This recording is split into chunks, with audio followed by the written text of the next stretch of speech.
by Benard Sanga, published Sunday, June 3, 2018 at 0:39, updated June 3, 2018 at 0:45 Greenwich Mean Time. 3 former KPAMD Catherine Mturi Wairi and Mturi Wairi reportedly sacked senior managers and relied on inexperienced staff to run operations. She scrapped fixed allowances for workers in marine engineering and Marine Operations Department. Catherine Mturi Wairi's reign as Kenya Ports Authority (KPA) Managing Director came to an abrupt and embarrassing end on Wednesday after the authority's board ousted her over alleged incompetence following a series of night meetings last month which were spurred by anger from State House. Investigations by the Sunday Standard revealed that the decision to sack Ms. Wairi was reached after President Uhuru Kenyatta admonished her at a State House meeting in Nairobi on February 26. Also read, rail his hand in looming reshuffle. The president was angered by the former KPA boss's failure to dismantle a cartel-frustrating movement of cargo by Standard Gauge Railway (SGR). Experienced backlog. The SGR freight services launched in January has experienced immense challenges including lack of qualified staff and equipment, but poor yard planning at the port and at the Inland Container Depot (ICD) in Embakasi, Nairobi, has led to loss or misplacement of cargo. Avoid fake news. Subscribe to the Standard SMS service and receive factual, verified breaking news as it happens. Text the word "news" to 22,840. Reports indicate that KPA and Kenya Railway, which runs SGR trains, have not been working together to ensure success of the freight service. On May 23, Transport Principal Secretary Paul Maringa toured the port after the facility experienced backlog. The next day, Kenya Railway Managing Director Atanas Maina also jetted in from Nairobi after the congestion affected more than 400 containers of export tea. On Thursday night, Industrialization Cabinet Secretary Adan Mohammed called at the port as the situation deteriorated and joined the PS and Professor Maina to address the matter. Also read, Dual, MPs can give agencies more powers in war on graft. For the first time since Mombasa Tea Auction Centre was set up, we were looking at the possibility of not holding the weekly tea auction, said Gilbert Longat, the executive officer of East Africa Shippers Council. Mr. Longat, who is also a member of Mombasa Port Community Charter, said on May 26 the port had 21,000 containers against the capacity of 25,000. But Wairi explained that on May 26 the Industrialization CS directed that containers be moved to the privately owned Container Freight Station (CFS). And on May 28, East Africa Affairs and Northern Corridor CS Peter Munya also arrived at the port to assist the team to clear the backlog of more than 15,000 containers. Surprisingly, on the same day KPA General Manager William Ruto released a statement stating that operations had normalized.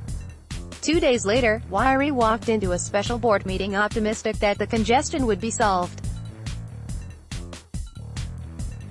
However, the board members who had earlier been on her side turned the heat on her over the matter.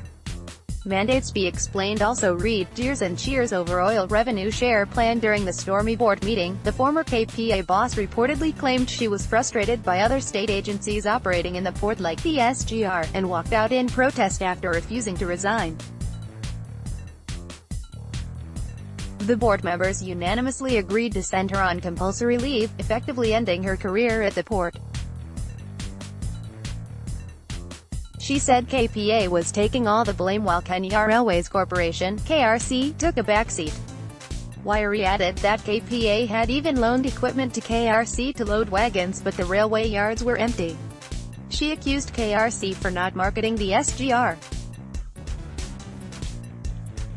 She also demanded that KPA, KRC and Kenya Revenue Authority mandates be explained to remove what she termed as misunderstanding or misconception, said a source privy to what transpired at the meeting.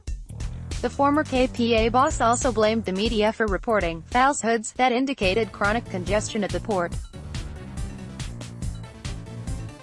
After criticism of goings-on at the port by State House, the board hurriedly compiled a list of 14 senior and long-serving managers at the parastatal who were either transferred, demoted or asked to retire. It has also emerged that the legality of the May 30, 2018 board meeting that kicked her out is coming into question over its quorum. The term of the board chair Major RTD Marsden Madoka and 4 other members, Stephen Okiti, Hafswit Dell, Fred Garay and Kennedy Ogeto, now Solicitor General, expired on April 17 for the case of the chairman and April 21 for the rest.